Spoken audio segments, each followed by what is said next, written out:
Well,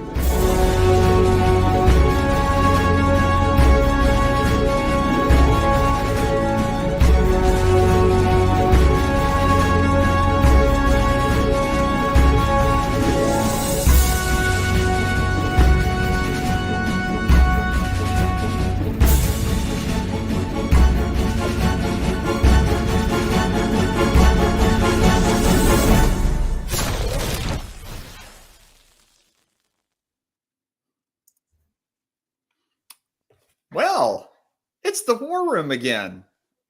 I can't believe that these weeks just go by so fast, and all of a sudden it's the War Room, and then it's like, well, we got another one. We got another one coming up. It's just great. So we want to say hello to everyone. Thank you for coming out and joining us at the War Room today.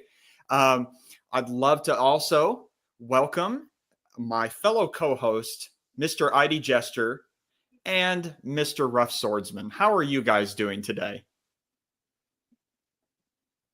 Can't hear you. Can't hear you. I thought it was me. I was no, it's me. I've knocked this mic myself. If I knock the top of this mic, it mutes it. So I must have gone across and muted it. Anyway, Jester, go first. Oh, yeah, I'm doing good. Thanks for having me. I appreciate it. It's been a busy week as always.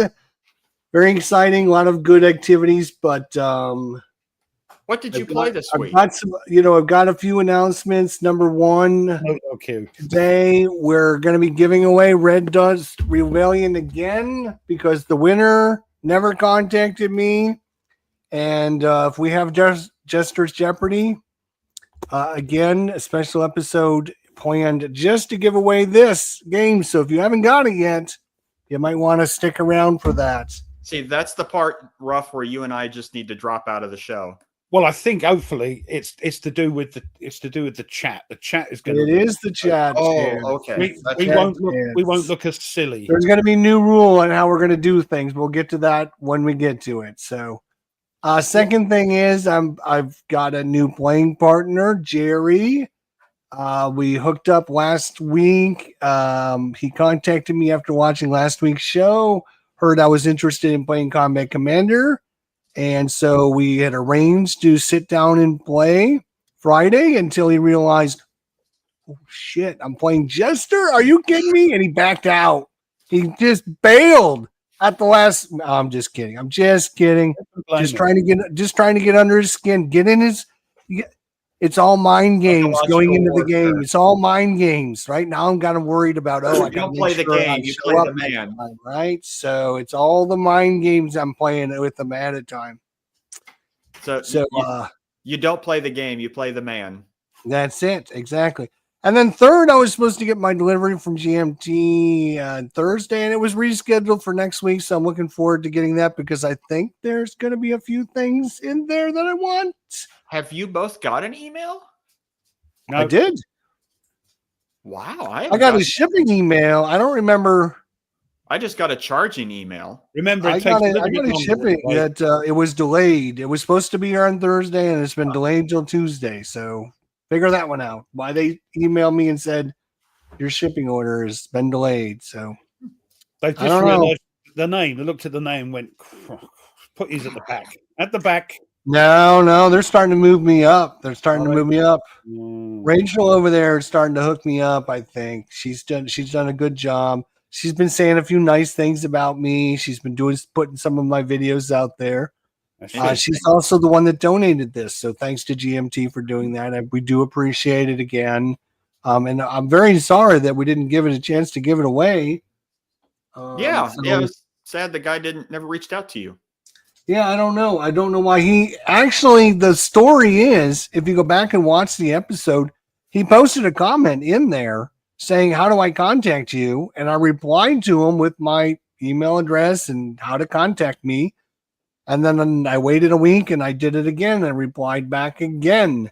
Not only that, but every single one of my videos has a scroll at the bottom that gives you all the information about my email and everything. So there is ways to contact me. If he doesn't want to contact me, I'm sorry. That's too bad. Well, hey, good luck for everyone else that's in which win a game. The guy won by saying this game, because that was the game that I was thinking of, and we were playing Jester's Jeopardy to try and name this game, and I finally got it. And I played it yesterday and today, and it's really good. It's a really cool game. I like it a lot. There's a lot going on. It's kind of a press your luck. It's because it's solitaire. You're just trying to get the highest score you possibly can. But if you fail 2 missions, you lose everything. So it's kind of a little press your luck. Okay. Can we win another mission? And it's interesting. It's really good. So, Ruff, how you been, buddy? How you doing, Ruff? Been doing okay. Friday was did a bit of videoing when I can on you know what. Say no more. Ooh. No, on skies above Britain. So it's little by little. It's when I can do it. So I might get half an hour. I'm excited now. Oh, no, it's going to get there. We're going to get there. It just takes a bloody age. But anyway, Friday again. Shut up. Friday again. We were playing. Me and Tony playing Panzer, and I think we got a convert there.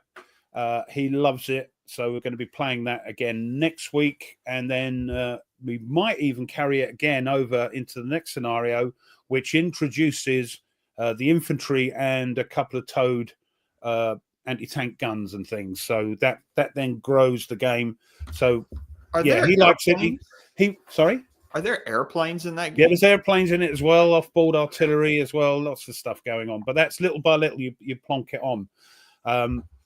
He says it's very similar to his other beloved series, ATS.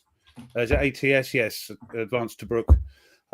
So he's enjoying it, and it's great. We're just when we play, of course, that he was on gin and tonics yesterday, and I was on the beers. So of course, all we're doing is like just wham, bam, bam, bam, bam, just trying to just shoot each other. It's fun. It's fun. So that's what we were up to with Tony. So enjoying that. What about you, Nate? What have you been doing? Well, I mean, it's still busy with my 2 classes, final 2 classes before dissertation. So I've been doing that this week, but I was thankful that unlike 2 weeks, the last 2-3 weeks, I haven't been able to play anything. I was able to actually play just a little bit, and I actually am going to show you. I'm going to share a picture of the game that I have set up. There we go. This is called The Great European War. This is from World at War magazine. It's a Joe Miranda design. And one of the coolest things about this game, if you look at it, it just looks like a standard, World War II strategic game, except this one is an alternate history where Hitler calls off Operation Barbarossa and decides to put the entire effort of the Axis powers into defeating the British in North Africa and in the Atlantic. Bloody and the Soviets are kind of hanging off on the East, biding their time for the moment to strike. Well, he did have that sort of let's be friends agreement with Russia.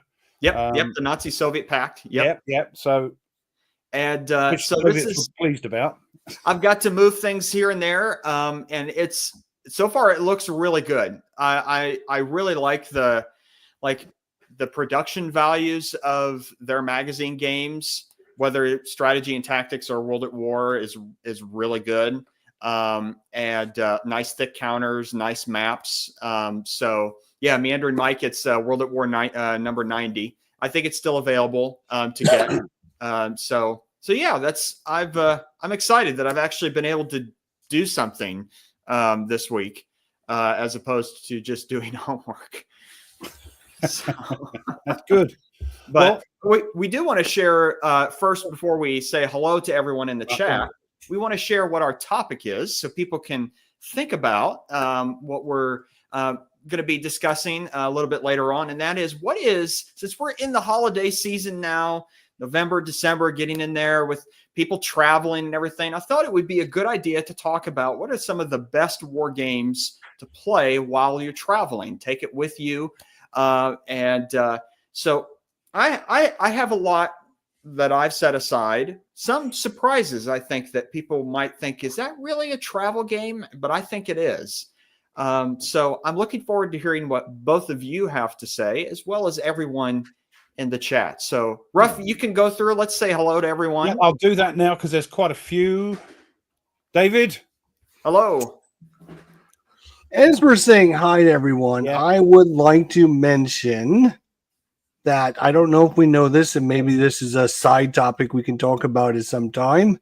I did a video last night where I took 10 games from the top 100 of Board Game Geek, and I replaced those with 10 other games. So basically, took 10 games I didn't like in the top 100 and replaced them with 10 other games.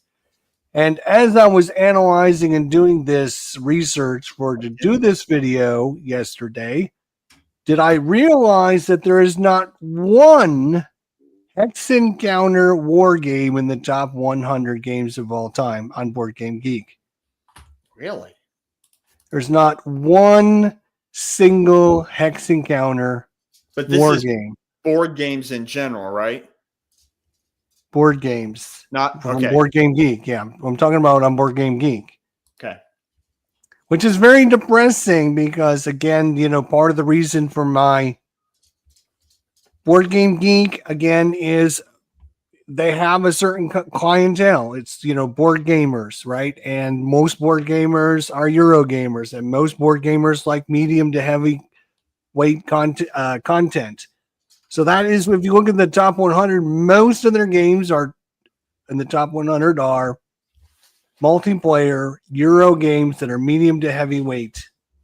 And there's Twilight Struggle in the top 100, but that is, I don't consider that a Hex Encounter war game. Yeah, I'm looking through the list. Dominant. So anyways, I took 10 games I didn't like on the list, and I replaced them with my own 10 games, and I offered it out to everyone out there to, if you're a YouTuber, to create your own list of 10 games that you would replace on the top 100 with 10 other games. So if you're interested, check out my video and the reasons behind it. And of course, if you're a YouTuber and you do videos and you want to reply to this, let me know, because I'd love to see what your thoughts are and which games you would get rid of and which games you would add. That would be great content, I think. So anyways, I wanted to bring that up while we're going through and looking at all of our great customers. Wow. Yeah, everybody's here, and some new, and some. It's great to see new people, every week joining in. It's brilliant. The family is growing. Yeah. It is good to see Nerd Workshop back. I know he's had some issues for a while, and he's been busy with some stuff, and I don't know his whole background and what had happened, but it's good to see him. I saw him on a live stream. Oh, he was on your live stream. Yeah, he popped in. So it's good to see him around again. So welcome back, Nerd Workshop.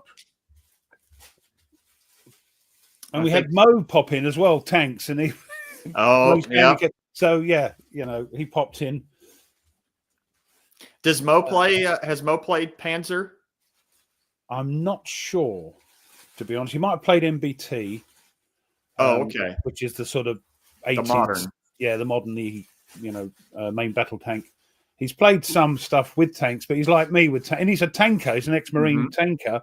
Yep. And he just plays like me. You got a tanks? Yeah, come on then. Charge in. Look at there's Cardboard Commander has replied back to my. I see it. The gauntlet has been thrown. Yes. And I'll get to it in the end. There's so many people. Bark, bark, bark, chicken, chicken, chicken, chicken, bark, bark. I heard you found out how good I was and you backed out. So, Ruff, I'm going to screenshot that moment when Jester was doing that. And so that way, whenever you can throw it back out. He says, oh, this is what, look, his headphones. Yeah. We'll get our own back. And just making sure the red chicken. I did say hello. Yeah, hello, Mike. Hey, Mike. Just making sure we haven't got that. No, I think I've got everybody at the moment. Yeah, we got lots of people here. There's too many. No, it's brilliant. I'm joking. It's brilliant. There's somebody. Hello, Jay. Oh, wow. You see that, Jester? What Cardboard Commander just said? I No, did I haven't got there not. yet. I'm trying He to get says, down. I hear that you're the combat commander god. Now he's trying. See, you can't play the head games with the master. That just doesn't work. Is this You is this cannot. is this the chap you're supposed to be playing with? That's him right Right. there. Yeah, I that's saw it. him. I didn't click put the two together. Now Yeah. I See, and you notice cardboard commander, CC combat commander. He's supposed to be really good. So if he loses, he's going to have to change his name to like, maybe something like Bogota Brigand. I can hear Brigand. the wheels. There from we here. go. Bogota Yeah, Brigand. trying to come He's up going to with have to something on change the his fly. name to Bogota Brigand if he loses. He's Need got some the oil same on his initials ears. as combat commander. Come on now. Soggy cardboard commander. Soggy cardboard. There we go. We changed his name to Soggy cardboard. I like that. If he lives in England, then it would be soggy. I was joking. Oh dear. No, No show commander. Yeah. Hold on, where are we there? Yeah.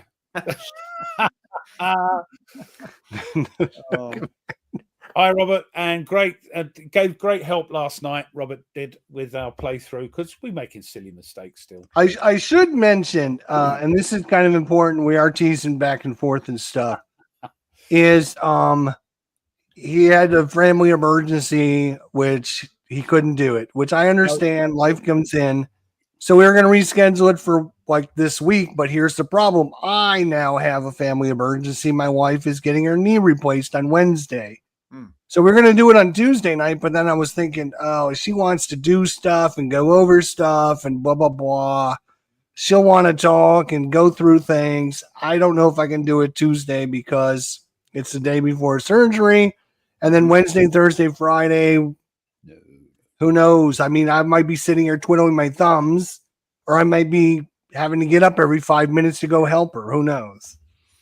Tell you what, you're going to get one of those little bells. You remember? Right. Did you ever watch Hello Hello? That was. I love that show. With a bell. Ding, ding, ding, ding, ding. Yeah. Ding, ding, ding, ding. Maybe get like the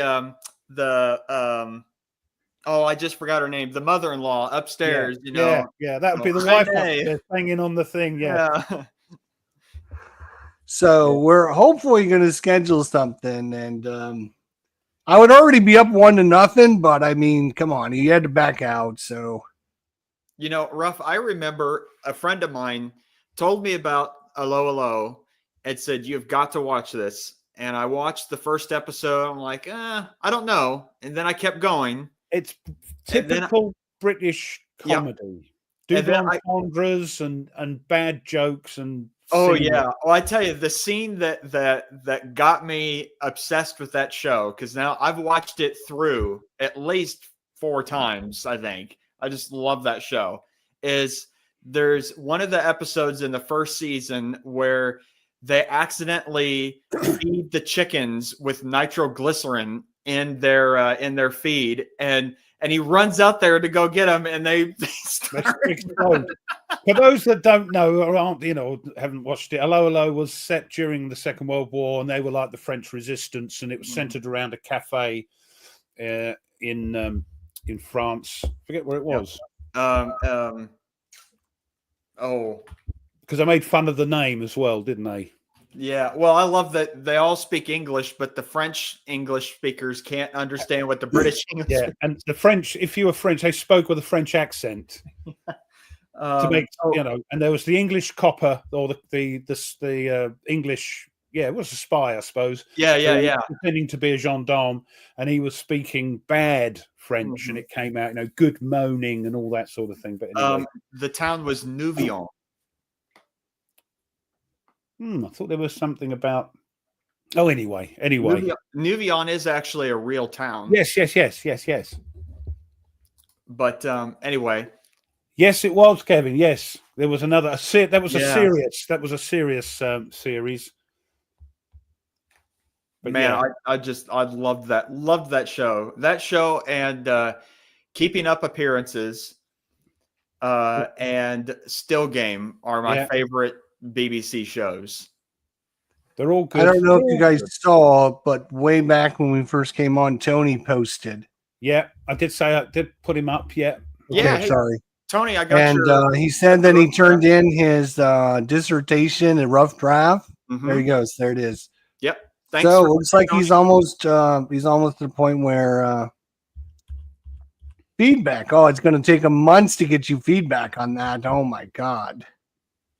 Tony, I'll try to get to it as soon as I can. I'm looking forward to reading it. It sounds cool. Yeah. So hopefully he says he'll be finished by sort of mid-December. Thought he had to turn it in by December 5th. Well, yeah, and also get the feedback and everything. He said mid-December on his email. I thought he was doing a presentation on December. Maybe I missed that. I don't know. He's gonna, yeah. I'm sorry. Go ahead. I was just going to say he's going to do this thing. He's let us know when it is, and then we're all going to turn up and ask him really awkward questions. Really bad questions. Like, how long is the Great Wall of China? Yeah. How many bricks are in the Great Wall of China? Yeah. The process for these when I did my master's thesis was that you have a sort of a date where you need to turn in your rough draft, and then there's a period of time where feedback is given, and you discuss with your professors and other people, and then you get a final approval, and then you move on to your presentation. There we go. Presentation December 4th, and then the paper's due on the 16th. So he presents it on the 4th. That's when we ask him all these dumb questions. Yeah, and making him embarrassed yet. Actually, what was the material that the uniforms of that sort of thing? Right. Yeah. He did tell me on Friday he was he had a heart attack, virtual heart attack, because he came across a paper that was virtually the same as what he was submitting. Oh yeah, yes, is it that face? And he submitted it to his chair. And she said, it's similar, but he's looking at it from another point of view. So you're fine as long as you put that into your thesis, you acknowledge it. And he said, I did that, and I'm actually using stuff from it. It's great. I'm using it as a resource now. So he did have a little bit of a moment. No, Tony probably just took the game's name and wrote his name right over it or something. Scrub that out. And I tell you what, yes, I do have to agree with you. Well, nowadays, great series. Series 2 is just out, so I've never seen that. It's really good. Okay, I need to watch that because I have I subscribe to the BBC, so I can watch. Oh no, it's an American series. Oh, it's an American show. Yeah, I know he's put that up because it's like on Netflix or some streaming thingy. But it's got what's his name in it? Old man, Jeff Bridges. Thank you. Oh, okay. It's his roughs there. It's good. That's all I can say. Tell Mrs. Ruff that we love her, and there's nothing that she can do about it. Yeah. No, she's gone already. Oh, shut up. What did she say? What did she say? We miss her. She said she loves us all too. We would like to have a show where we get rid of Ruff for one episode and we get her, because that would be the best show ever. I was just thinking about, you and the missus. Maybe we could do that there, because I'm sure she'd have so much we could glean all the secrets. Yeah, and she'd be fun. I don't know. That would more interesting. Probably be. I don't know. Yes, William Aaron's. Yes, that's right. It's Hello is the. I think it's. I mean, it's the British version of Hogan's Heroes, sort of. I did like Hogan's Heroes a lot too, but I actually prefer Hello. Because they actually make it to the end of the war. Yeah. The problem with that series was it's like any series that goes on for a long time, you start to run out of impetus and ideas, and it got a bit stale at the end because it was getting a bit, what else can we talk about? Oh, we've made that joke. Yep. Hello, I shall say this only once. This is Yep. Yeah. But it's like I listened to an interview with Patricia Rutledge from Keeping Up Appearances, and she said that they had all agreed to go to a next season or series, and she said she wasn't going to because she felt that the show was starting to get stale, and she wanted it to the show always to end on people wanting another season as opposed to saying, "Oh, is that still on?" Yeah. Right. It was great. I mean, Onslow, that's what Mrs. Ruff calls him when she got the hump with me. Who do you think you are, Onslow? Sitting there with a can of beer. Get us another beer. Who do you think you are, Onslow? Oh, that made my day right there. That is hilarious. Yes, Mrs. Bucket. Yeah, we know what we're talking about here. Okay. Yeah. Well, anyway, so back to war games, though. Sorry, but that was great fun. Yes, so thanks for indulging us. So, and it's look on Chester's face because you haven't got a clue what we're talking about. I'm just sitting here thinking, what else can I be playing right now? There's something else I could be playing. So I started earlier this week when I had some time. I started clipping the Last Gamble from Compass, the Danny Parker Battle of the Bulge game. That's a biggie, isn't it? Yes. That's a huge game. I mean, there's tons of stuff in that box, but I will say, like, I haven't played it yet, so I don't know anything about how the game plays or whether it's good or not. But I will say from a production value, that is really good. The maps are like they're paper map, but they are thick paper where you almost don't necessarily need plexiglass if you don't want to. It lays flat and it's thick. And I mean, the artwork on the pieces and the counters, really, really good. And just really like that because Danny Parker is historian, that there's this historical book that you can see how he is translating the history into the game, which is really cool, especially even in the color of the counters in the units. Like people had, I remember seeing that some people had complained about that, like the U.S. Army counters in the game weren't green because people were used to green U.S. color scheme for World War II games. Except he explains that in that the color for it's sort of like a tannish, like a light tan, which tends to be our sort of color, isn't it? So right. Yeah. There is a khaki color for the Commonwealth in there, but there's a different tan that's used for the U.S. and that's because that's the color of the uniforms that the American infantrymen were wearing at the Battle of the Bulge.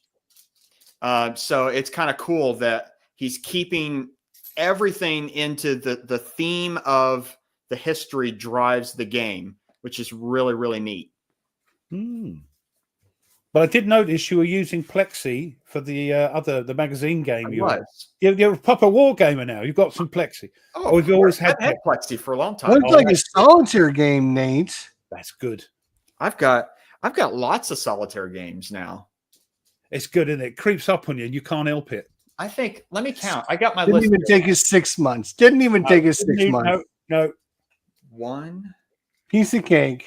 And what will happen? A little while down the lane, there, we'll come on one Saturday, and there'll be one game on that shelf. And he went, "Oh, look, he's got a couple holes. I see some holes. He's digging some holes open for his." Yeah. I think I have like 11 or 12 solitaire games. That's quite a lot. Yeah, I do have some blank spots because I had to pull out some books for my homework. Yeah. We'll believe you. You're making room for games. Sure. We believe you. Pull them out for games. We know. One of these days, that's all right. One of these, it's nothing. Nate, it's nothing bad. See? When you lose a couple books for some games, it's not a bad thing. It's a good thing. Coy gets it. Books have still not been replaced. Nope, not replacing the books. You don't need to replace the books. You can always put the books on the floor like mine. Oh, I can't do that. I mean, it's bad enough now. I haven't succumbed to these shelves to do it yet, but the two others that are off camera, I've succumbed to what Ruff did, is now putting books on top of horizontal books now because I've run out of space. It looks horrible. Yeah, it is. It is. Speaking horrible. of which, I'm going to share my screen because I think Nate would love to hear this. I just got an email from someone. I'll share my screen. There we go. He says, hope all is well. Just to let you know, I'm done with my 10-game challenge. Finally made it. and he actually has them on the Board Game Geek. But then he says, as usual, I can't make it tonight, but would you mention to Nate that this book just arrived in the post? He's costing me more money and, more importantly, space on my shelves. Yeah. All right. Hey, I'm glad you got it. I hope you enjoy it. So Prismic Bozak is jumping on the book train. That's awesome.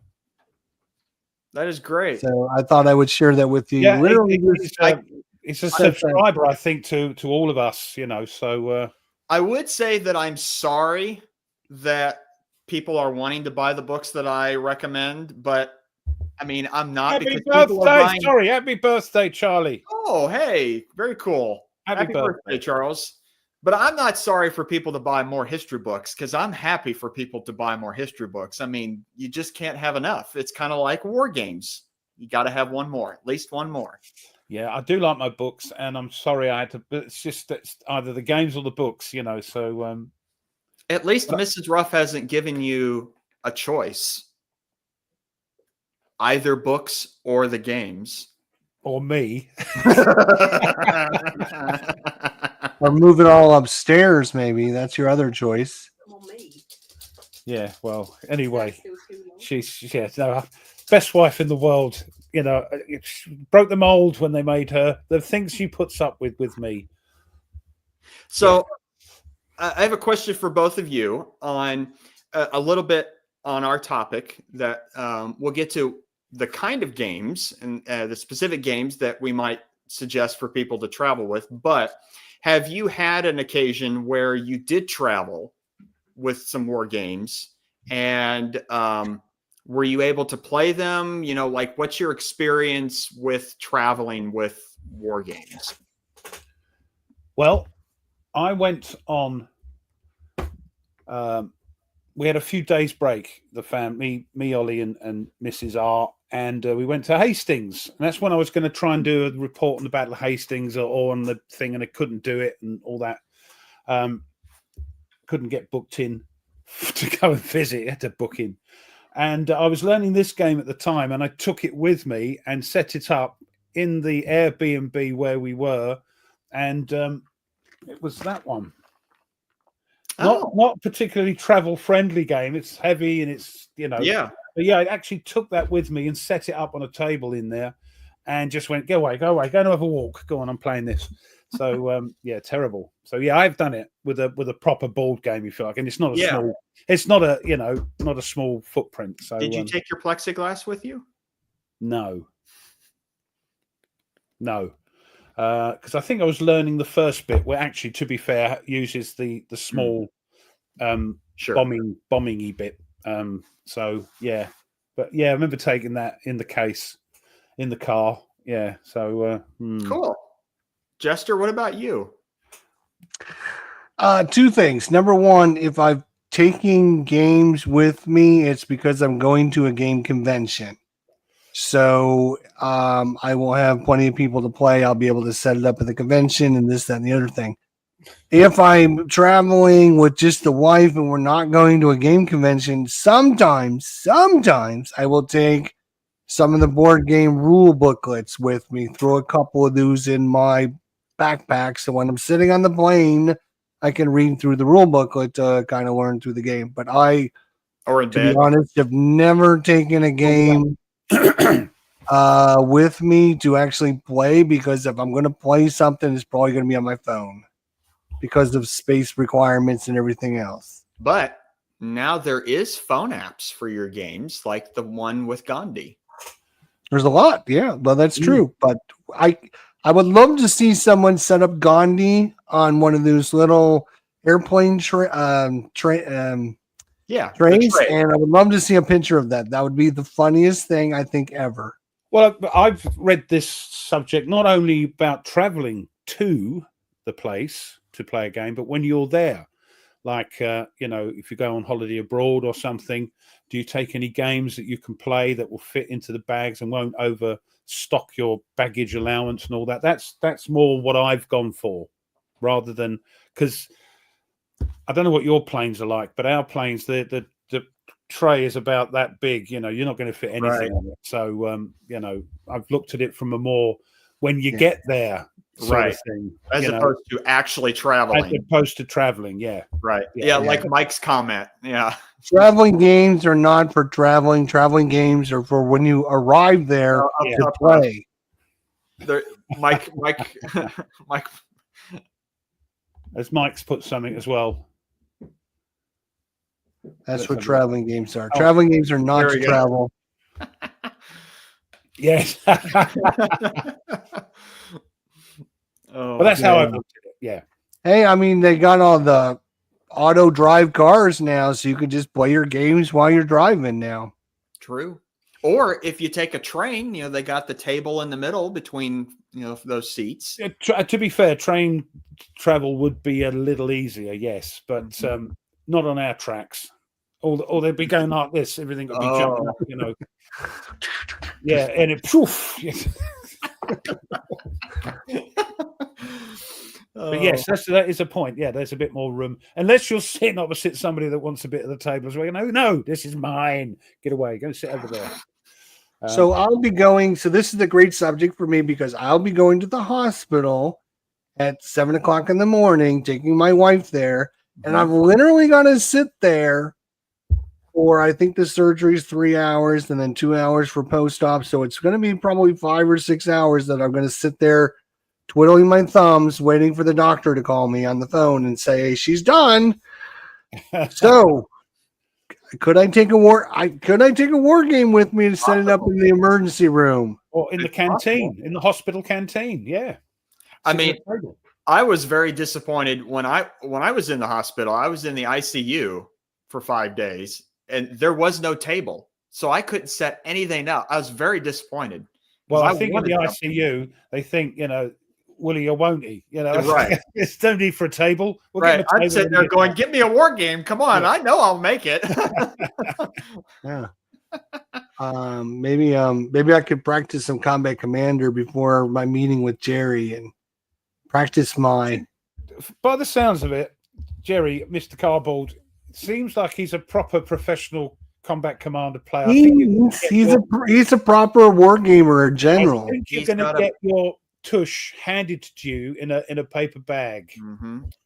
He's got a proper YouTube logo too. Yeah. Wow. Well, I have a proper YouTube logo. What does that mean? I mean, how did you make it? Was it AI? No, I stole it on the internet and then created it myself from. I stole the image and then edited it myself. Nothing to do with symbols and that. It's to do with the skill. I think you're just going to go. You're going to play once and then you're going to make excuses when he says rematch. Mm-hmm. Yeah, I think you're going to get your backside handed to you. Yep, I think.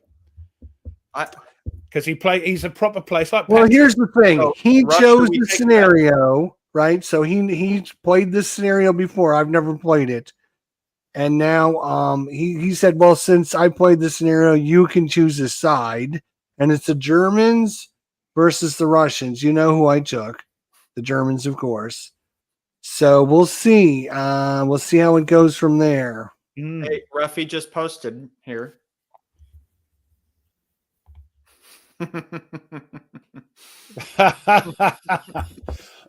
He did say, and you did say it looks better than my thumbnail. Very nice. He did a very good job on it. I think he stole that from the internet too, but that's okay. That's fine. That's what the internet's for, right? It looks like there's a bit of a spaz going. What do they call it? A bit of a thing going on. Mike's comment: Cardboard Commanders plus 350 in Vegas. Plus, wow! I'm gonna put money down on me. I come on. Nobody's got any faith in me. Wow! They're all getting. They're all chipping in, Jester. Look. I think that's fine. That's fine. Just keep in mind, there's no Algiers in this map, so I'm fine.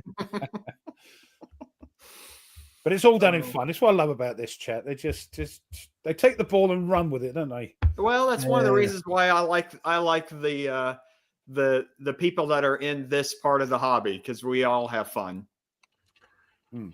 We take the Mickey of one another, but it's great. They all spend They all spend a lot of time taking Mickey out of one another, but they don't go on Board Game Geek and rate their games. That's the one problem that they don't do. I can't, you know, Because it we're must too be busy me. I playing can't see the games. point. I can't see the point of that. Really, You I'm not can't being see the funny. point. The point can't is do. you get your games rated higher on the list because Why? you voted on them. Yeah, but what point is that? What does that achieve? What does that achieve? Well, if I was to tell Joe Blow at work, hey, go check out Board Game Geek, and he goes to the top 100 page and looks for games that he might want to be interested in playing, Yeah. and he doesn't see any Hex Encounter war games, he might go, well, I'll play this game. This Wingspan seems pretty interesting, or Pandemic. Pandemic sounds pretty cool. BGG is geared towards war games. Yeah. I think you as a personality would be enough to sell the game. Yeah. I'm not sure. I agree with Ruff. I'm not sure that BGG. I don't know how many people I would say, hey, go check out Rough Swordsman's channel as opposed to telling somebody to go to Board Game Geek. No need to get nasty, is there now? No need to get bitchy. I'm not getting nasty. I'm just saying. BGG, I don't go on it because it's, unless I want a rules thing, I go on there to get rules. But as a sort of pulse onto what board games are hot, looking at the top, whatever it is, there are things like Wingspan and Root and that, you know, that are classed as war, maybe not Wingspan, but are classed as war games. So that's my opinion. It's not right. It's my opinion. You have a different opinion. You have a different opinion. So, well, I would say this, like I don't look, I use BGG. Like I have all my games listed on my, my collection on BGG. But I use BGG to like investigate games that I'm interested in. So I already know that I may want to get this game. And to be honest, I don't even care what it's ranked at. I never look at it. It doesn't, sure, it could be, this game could be the worst ranked game and it could have a 1.0 on the BGG rating. But if it's interests me and I think that I might enjoy it, then I'm yeah. But here's the thing: you went and did your research, and you found out. How are you getting your research done if you're not going on Board Game Geek to do your research? YouTube. That's my point. YouTube. The point. Ruff asked the question: YouTube. Why would you go to Board Game Geek? And I'm answering it. There's lots of reasons why you would go to Board Game Geek, and why you would want to rank your games higher on the list.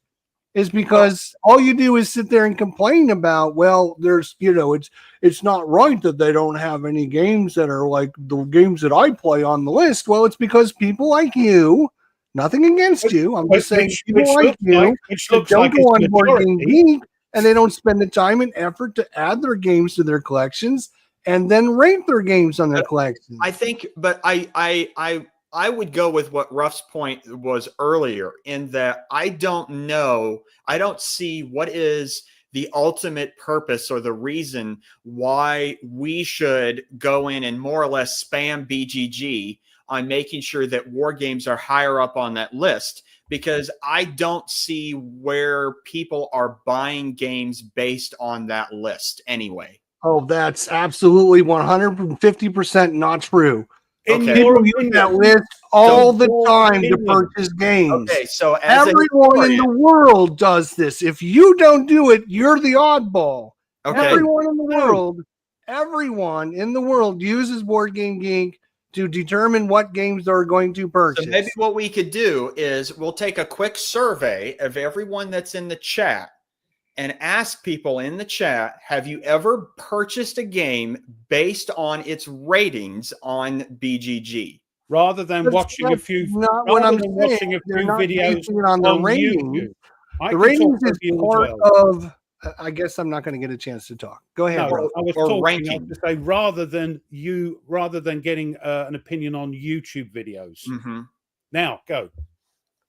Okay, yes, you can go to YouTube and watch videos, 45-minute unboxings or 20-minute reviews or whatever, or you can go to Board Game Geek and see what is rated and see all the reviews in like 10 seconds. By two people. Most people, not the weirdos on this channel, but most people are going to go to Board Game Geek and they're going to say, oh, look at this game. It's rated 5.6. It's got a user score of 8.2. It's got 12,000 likes. It's got 12,000 people that don't like it. And here's all the reviews. Here's all the videos on it. Here's the updated rules. Here's everyone's thoughts on it. And I can find all this information in literally 12 seconds. Okay, so as opposed to watching one guy's video in 30 minutes. Ruff, why don't you go ahead and pull up Edward's comment, because I want to ask Jester if this is what you're meaning in here.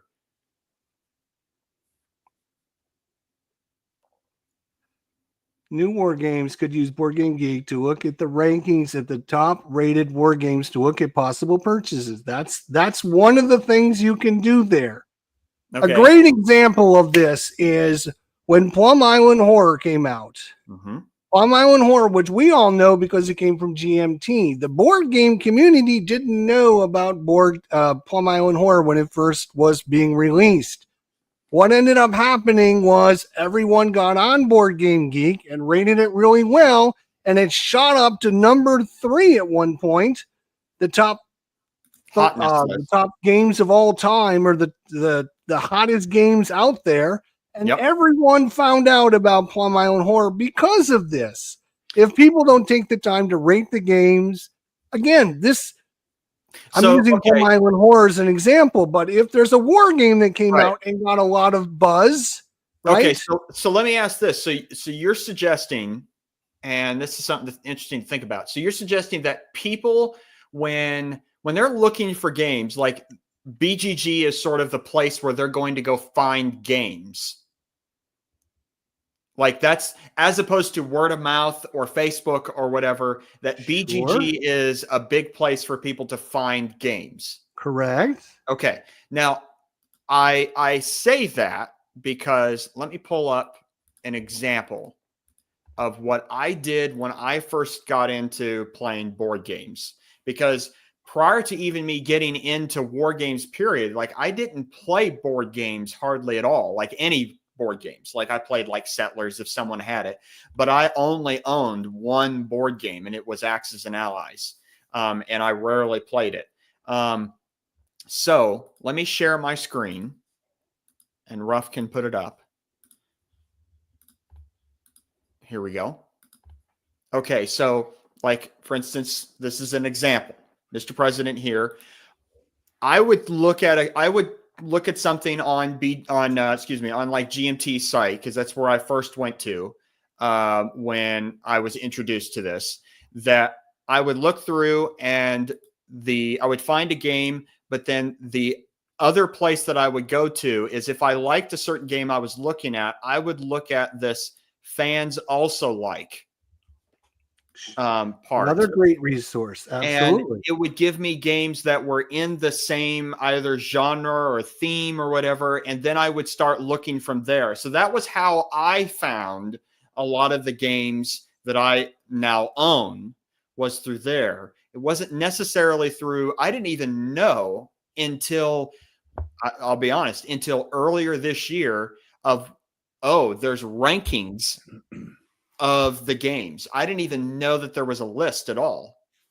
So, but that's just me. That's how I went and found the games that I was in. Correct. Okay. So I'm just saying that I'm not sure what your point is, but yes. My point was, I'm not sure that people, I when I first got into it, I wasn't even aware that there was a ranking system, that there was top 100 or whatever. I didn't know those lists exist. Wasn't aware of them. I was just going from game to game to game to game to game. So I'm curious on how are people finding games on BGG then? If people are looking at BGG to find new games, how are they finding them in BGG? Is it through the hotness list? Is it through the rankings list? Or is it through like fans also like list? I'm just curious to hear your thoughts. Could be any one of those, but the driving backbone behind Board Game Geek is its people and what you do with the site. The site's available for you to access and do things with. If you choose not to do it, that's fine. You choose not to do it, but don't you can't really sit here and complain about, oh, I don't use Board Game Geek for that because it doesn't work right. It doesn't do things right. It doesn't show the games that I want to see. Well, you are part of the problem when you have that issue, because if you don't spend the time to put your collection in and you don't spend the time to review your collection and post your reviews, how many people in the chat have their reviews posted on Board Game Geek?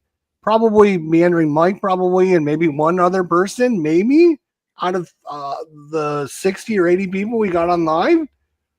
It's just, again, I'd be curious to look at the numbers of like the traffic numbers on BGG, just to see how many people are actually going to the website, like period, and compare it to people on YouTube.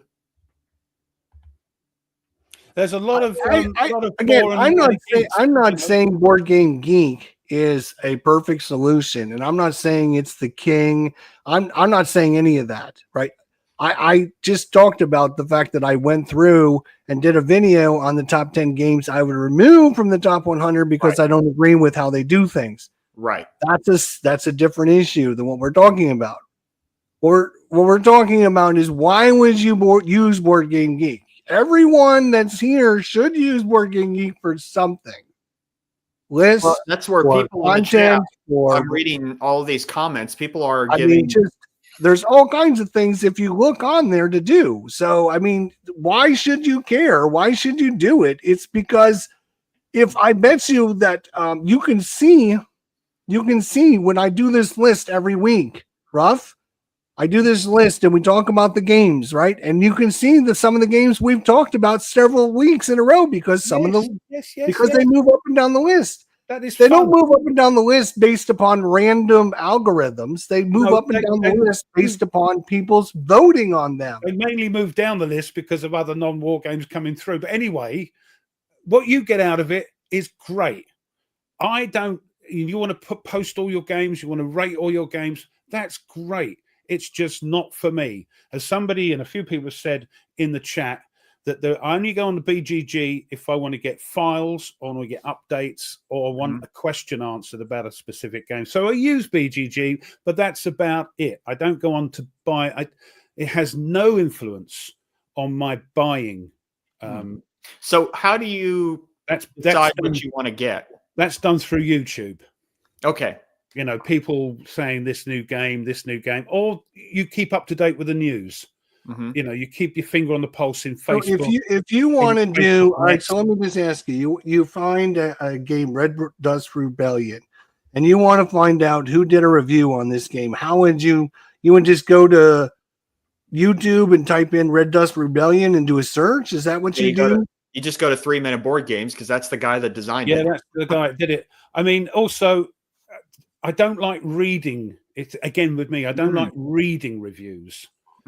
They don't do a lot for. They're a bit sort of dry. I don't like. No matter how good a writer they are. Oh, I can't read written reviews. This is why I don't do a vlog. You know, I mean, Kev does a vlog.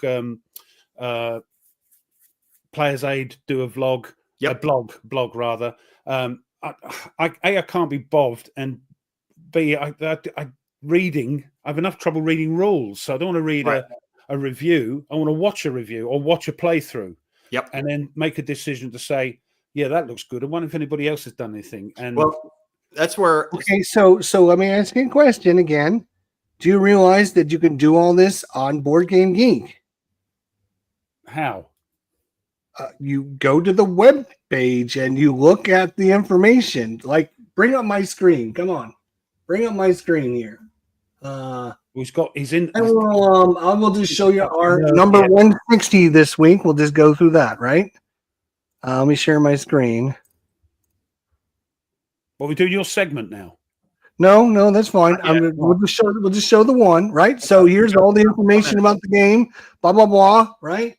We can see that information. We can scroll down, get all obviously the details. We can go to the images, we can go to the videos, we can go to the files. We can try to purchase the game here. We can find out what kind of war it is. I don't know what review you're watching, but none of this stuff is covered in the reviews you're watching. But we're not done with that yet. Can you click on the video tab for me, just out of interest? Hang on a second. I'm still scrolling down the main page. We go to buy a copy if you're interested in buying it. Look, here's all the video reviews on it. Which Right I watch there. on YouTube. So you can now literally go and click on them and say, "Oh, let's watch what they have to say at the Players Aid." They're on Boom, YouTube. there it goes, right to it. They're on So- YouTube. Right. So go. Well, they're on YouTube, but you can also get them from this site. Why? True. Why? True. Take that Hey, back. there's Alexander. I'm Grant. Yeah, we're not advertising for them. I've noticed Alexander's gear now. It's Okay, got a bit so more- here we go. So we're done with our video section. Yep. We I can noticed go that and too. look at Rob. our in-depth reviews if we want to like read through a review. Can't do that. Mandarin Mike Vimeo? Really? You can also go down to fans also like and find out whether games that are like this game that other people recommend. Here's the different forums on people that are asking questions about it. Which is the There reason I is- go. oh, well, here's a couple nice house rules you might want to implement for this game. Oh, I've you just get that in said- a review? Jester, You don't get Jester, that in a review. Jester, all right. All right. Jester, I know you're passionate about this and I get it and I understand it. But I did say the only reason I go on to BGG is to look at things like files Right. and updates and questions and Right. anything of that. That's the only time I go on it. I get it. I get it. You're passionate about it. It's just not passionate for me. I use it for what I want to do. So And that's fine. that's where we're going to move into our segments now. Yeah, I think so. And but I will say is that someone, I think it was Stuka that made the comment. I don't remember how long ago it was, of that BGG is more of, people treat BGG differently. Yeah. And I treat BGG more as a resource as opposed to an avenue to find games, but as a resource to supplement the games that I have. Yeah, that's exactly what I do. If I get a problem reading the rules, I'll go on there and say, and type in the problem I've had in the in the forum sections, and see if anybody else answers that question. That's the only. Or the other thing I do is go on to, if they've got a Facebook group, I'll go on there and ask. Right, exactly. And that tends to be a bit quicker. Yeah, because you've got people sitting there rather than BGG. I mean, I've posted stuff on BGG questions, and they've either not got answered or they take an age to answer. Whereas if I go onto the Facebook page, it normally gets answered because they're all into the game. They're all sitting there, and somebody gets a question. Everybody wants to answer it, to encourage people. So yeah. Well, and plus there's a bigger, particularly on Facebook, there tends to be a bigger pool of people, because people will only answer on BGG if they're like subscribed to that particular game to receive information about that game. Whereas on Facebook, everybody's on there. And so you have a better chance of somebody seeing it and answering your question, as opposed to some games on BGG, they're just dead. The last comment was, 10 years ago, or it doesn't. If you've got an older game, an old Victory Games game, or an Avalon Hill game, and you've just picked it up, and there's a question you want, and it's not in the sort of forum, and you ask a question, an answer. Good luck. But on Facebook, there's an Avalon Hill Facebook page. That's right. Where nutters who like all that sort of thing. That's right. We'll answer your question within hours. Right. Well, anyway, so we're at an hour. Yes. So we're going to move on to our segments. So Jester, why don't you at least show us the next games in the list? Sure. From BGG. From BGG. Speaking of BGG, at least it's not a BBG. No. And I will be right back. Share the screen. There we go. So number 160 this week is Bayonets and Tomahawks. Came out in 2021 by GMT Games. 1 to 4 players. 120 to 600 minutes. Weight 3.25 out of 5. This is one of these games I would like to learn how to play. I know Tony did a playthrough of this. Tony's got this, yeah. But again, it doesn't appeal to me, even though it's got a high rating of 8.1 or whatever it is. It doesn't appeal to me. It's got a few. I'm going to say not issues, but it's just got some weird mechanics that you have to, like the different pieces do different things. Like the triangle pieces do different things. The square pieces, the round pieces. It's a learning curve, that's for sure. Not that that's bad. It's just different, I guess. But yeah, it's a 8.1. A lot of people love it. Just more people rate it. That's why it's not higher on the list. It's 160 war game. All right, number 159. The Russian campaign from 1974 edition. Oh, that's the Compass reissue, isn't it? Yeah. Yeah. 7.3. So kind of a higher score. 2 players. 360 minutes. That's 6 hours? 6 hour game. Oof. Yeah, I've got the GMT reissue of that. I'm actually looking at playing that on Vassal. So, what, the GMT one? Yeah. Yeah. Oops. They can't reprint it. They've lost the license, evidently. I saw that. I wanted to get I have the Compass version, but I wanted to get the GMT version. Yeah, I've got the GMT version. It's a good one. It's really good. I might have to sell mine, so if you're interested, let me know. Because just for space, I've actually tried to set this up, and here's the weird thing: it's 2 map boards. So I was thinking I'll just have the left map board on the table, and then when it gets to a certain point, I'll put the right one. You can't do that. You cannot do that. Why can't you do that? Because it's not set up that way. There's a top map board and a bottom map board. So to have the whole front on, you have to have both of the map boards on your table. Do you have the mounted maps? I do. Is that with the Compass one? Yeah, because no. I'm talking about the GMT. He has the GMT. GMT one. The GMT one have mounted well, boards. Yes, and another little bit as well that you can put over the. I might be emailing you about that here in the near future. Where are my boards? Oh, right here they are. Because they wouldn't fit in the box, I have to keep them separate. Here are because I keep trying to find a way to put this on the table. I think mine are in one of the GMT white boxes because they don't fit back into the thing. Well, Jester, I would love to play it, but I might send you an email at some point to inquire.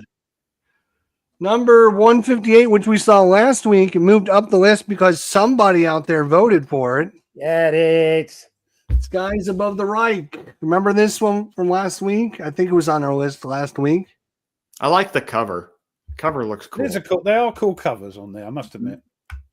Although I think somebody said on the Skies Above Britain, I think they've got the wrong Spitfire on it. The wrong. The wrong model. They got the wrong model. Or the wrong number on it. It is a block game too. Not that you guys care about that. Yeah, but it's not it's not a Fog of War block game. No. And this is what they should have done was put minis in it. That would have been awesome. That would have been cool. It wouldn't have fitted on the map. We'd have to have I know, but it would have been cool. Let's be honest. Yeah. All right. So that's 158. 157 is Quartermaster General. No interest. This is very highly rated as well. I've never played this one either. It's a little bit cartoony. I think it's in the sort of very cartoony. Yeah. Yeah, but it's a huge. the artwork is just kind of not too serious, is it? There, it's a huge following. It has kind of a small map too. All right, moving on. Boom, 156 Flying Colors. Now you're talking. Now, wouldn't you like to have this in the top 100 war games of all time? Sure. Well, I like it, and lots of people like it. If you know it, isn't there? I thought I remember hearing news about what was coming down the pike for that series. I thought there was thought he Well, they have a reprint of one of the expansions that's been in the P500. It has like 100 people. Yeah, like, I'm Serpents like of the Sea. Yeah, Servants of the Sea. It's like I'm waiting on the reprint of this, but like nobody's interested in getting it. So That's surprising. I don't know, but yeah, that's the only one I'm waiting for. Because you got the other ones, right? I've got all the others. Yeah, I've got. Well, because I think Serpents of the Sea has like cards in it. Well, they all. I mean, they all do. I think under blue. I can't remember which one it is. One of them's got. Oh, Under the Southern Cross has got the dual map in it, which Serpents has got, which introduced, I think, when it first came out, and that's got the cards as well. But yes, you've got the map. Isn't that the one that has the blue map too? Well, they're all blue. You donut. They're all blue. It's a bit like a Wing Leader. Oh, they're all blue. Oh, I'm sorry. I was thinking. All right. Number 155 is Ukraine 43, the Summer Offensive. They need to reprint that. Yes. I think that would be so popular. On the list. It's on the list. Wonder why they don't. Nobody. The reason they don't reprint them, I keep telling you guys this, is because nobody pre-orders them. I would. Everybody, including myself, I'm as guilty as anyone else.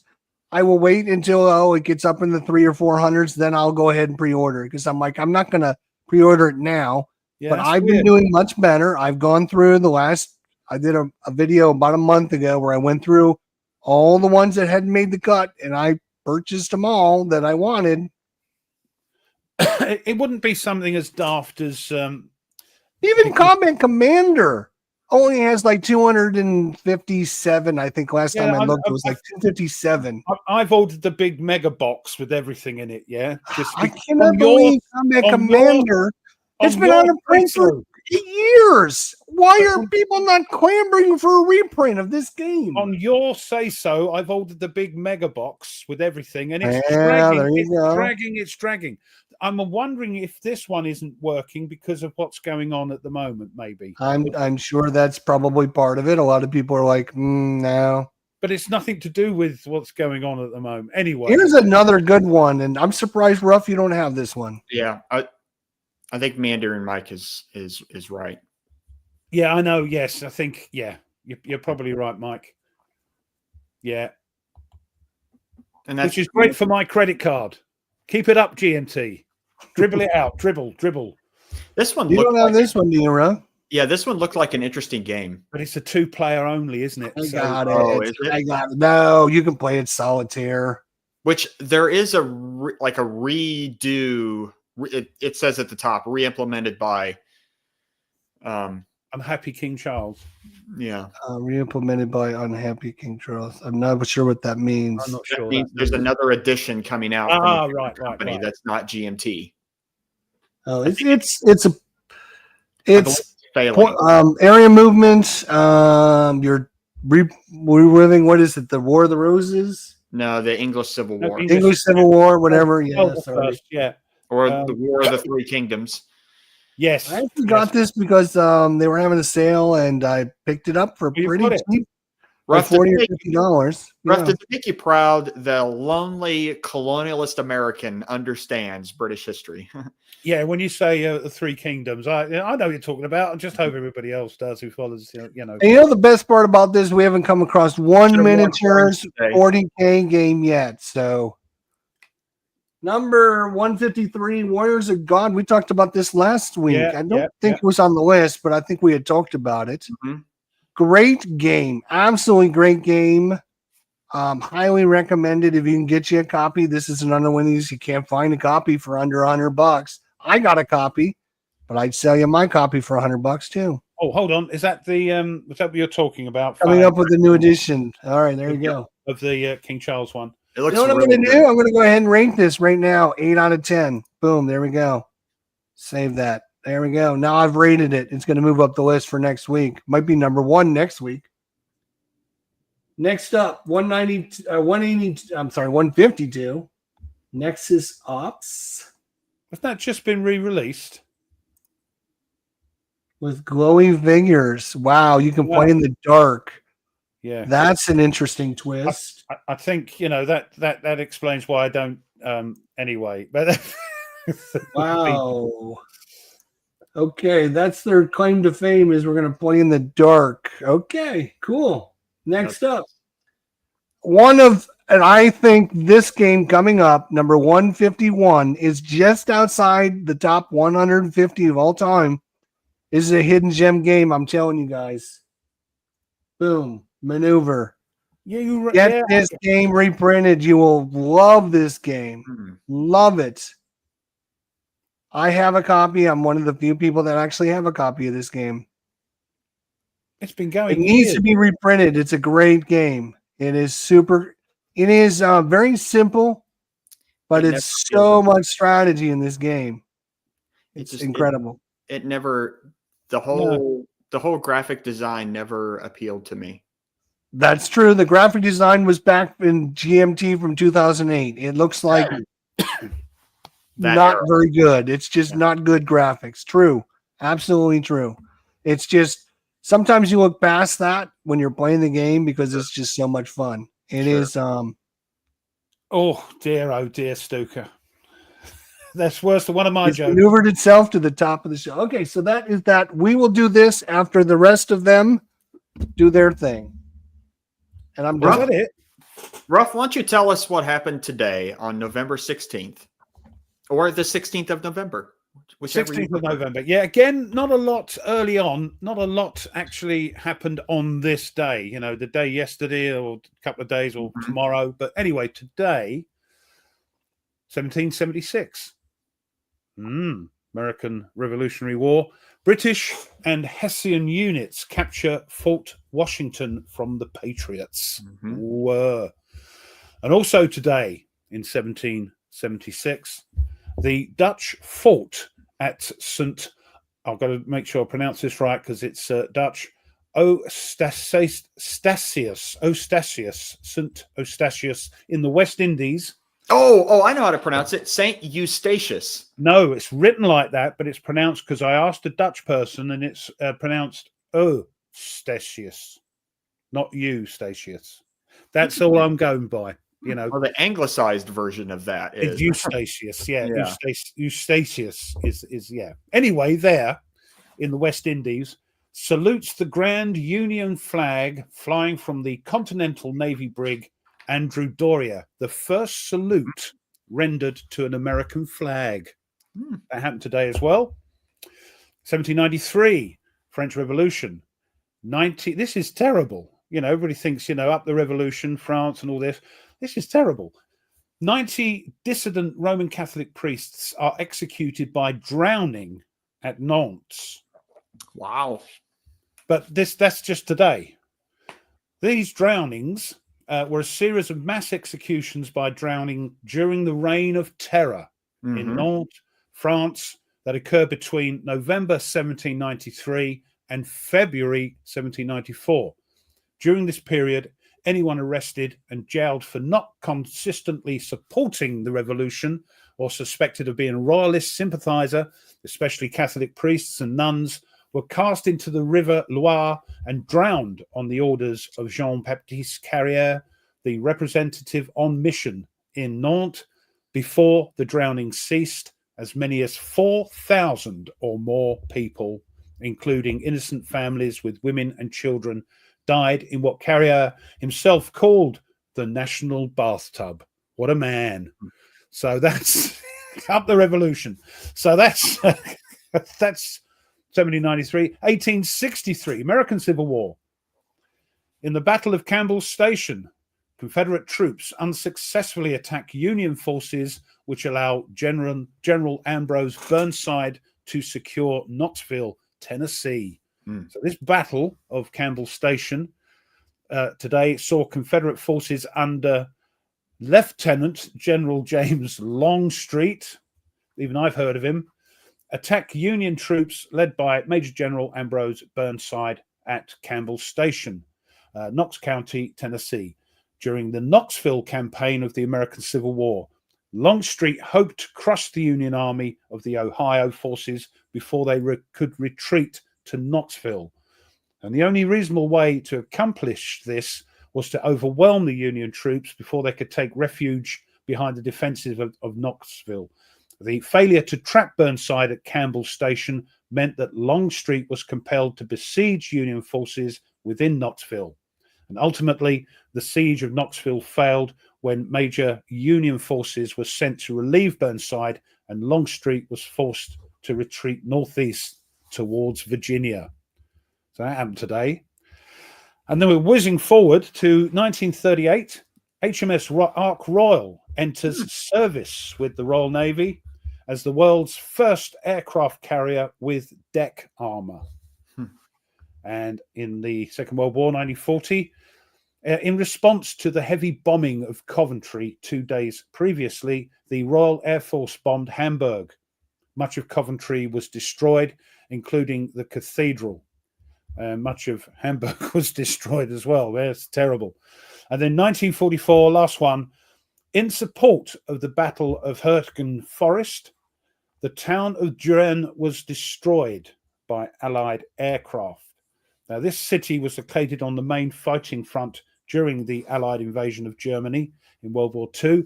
And during 1944 and 45, the protracted and bloody Battle of Hurtgen Forest was fought in this town, this Düren's district area. And on today, November 16th, 44, Düren was completely destroyed by Allied air bombings. I've seen a video on it. There is nothing there. There's a few sort of sticky up bits. It's terrible. Approximately 22,000 people lived in Düren at the time, and 3,000 of them died during the bombing. Those who survived were evacuated to central Germany. So again, not a lot of stuff going on, but some pertinent and some not very nice stuff as well. So there we are today, 16th of November. Interesting. Well, for my Nate's notes, hold on. Oi.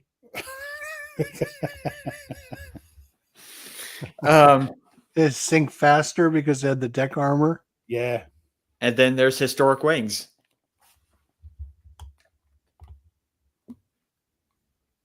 Yeah, there we go. There's a reason. See, there's a reason. So my I actually have two books, but they're in tandem with one another.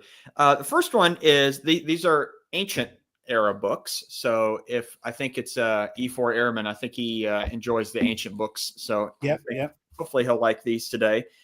If anyone is interested in particularly late Roman warfare, particularly if you're going to play Cataphract for GBOH, and you want to know how Romans fought and how to play tactically as they did, then you would want this book. This is actually a primary source. This is by a guy called Vegetius, Flavius Vegetius Renatus, and he wrote a book called On Roman Military Matters. This is a 5th century training manual that survived the ancient world, and you can read all about how Romans fought back then, and you could then employ it in GBOH or for instance, Command and Colors Ancients, if you're going to play some of those scenarios in there. SPQR. Or SPQR or the Julius Caesar ones. Any of those games, you can incorporate this the tactics that are described in this book in that game. So is there one for the early Republic? There is actually, but I don't have a copy of that book yet. That book is a primary source is from a guy called Polybius. Polybius was a Greek who was captured and became part of the staff of Scipio Africanus, and wrote all about Roman Republican warfare. And that's how we know how the Romans fought and operated and how they dressed and everything. Yes, thank you, Tony, for that. On Roman Military Matters, but Polybius is for the early Republic if you're interested in that. So the other book, though, so this was just a quick book. It's it's real short. What? Well, you get a bit fed up writing on bits of clay, don't you? You can only make it a thin book. So that's right. It's just 90 some odd pages. Is this book? This book is one of my favorite books. Edward Luttwak, The Grand Strategy of the Byzantine Empire. And so last week I showed you the grand strategy of the Habsburg Empire. So that Which book we showed off earlier. Yeah. Yeah, right. Yeah, That author got the idea from this guy. This guy is the one that started the whole kind of the grand strategy. He's a strategist. He first did a book back in the 70s called The Grand Strategy of the Roman Empire. And then this is the sort of the sequel to it. Love this book. Great book. Because he's looking through as, unlike today, which nearly every first world nation, thank you, Tony. he's being a teacher's pet today, isn't he? Is he bought an apple? Has every, first world country has sort of a state department, a secretary of state or a minister, foreign minister, like in Britain. And they develop strategy on how the nation is going to deal with problems in different regions in the world and their place in it. Well, back then, obviously, there is no state department in the Roman Empire or the Byzantine Empire. It's still the Roman Empire, but that's what we call it after the West fell. And so instead, they're sort of guiding philosophies. And he's looking through to see what those were. And one of them in particular I find fascinating is that with the Byzantines or the Eastern Roman Empire is after, interesting. After the Western Roman Empire fell, the Roman Empire lost a lot of those resources that were in the West.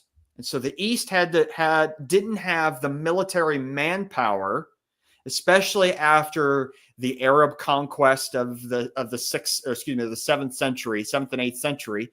So instead, a lot of the sort of the grand strategy of the Eastern or the Byzantine Empire is with diplomacy and using diplomacy and economics, a lot of gold, a lot of deal making to survive. And they did for 1,000 years. They survived till 1453. And one of the tactics they used, which is pretty cool, is if, let's say, there was a tribe that was invading and attacking the Byzantine Empire at some, whatever region, they would go to the tribe that lived just beyond the invaders, and they would pay them to go attack their enemy. And so they could keep their enemies against one another so that they could survive. And it worked for 1,000 years. So lots of different things in this book. It's a good sized book, but I love this, man. It's such a good book. Can't recommend it enough. So that is Nate's notes. Blimey. Speaking of Nate's notes, Nate, did you notice I've been playing? Where is it? Oh, that Roman thing.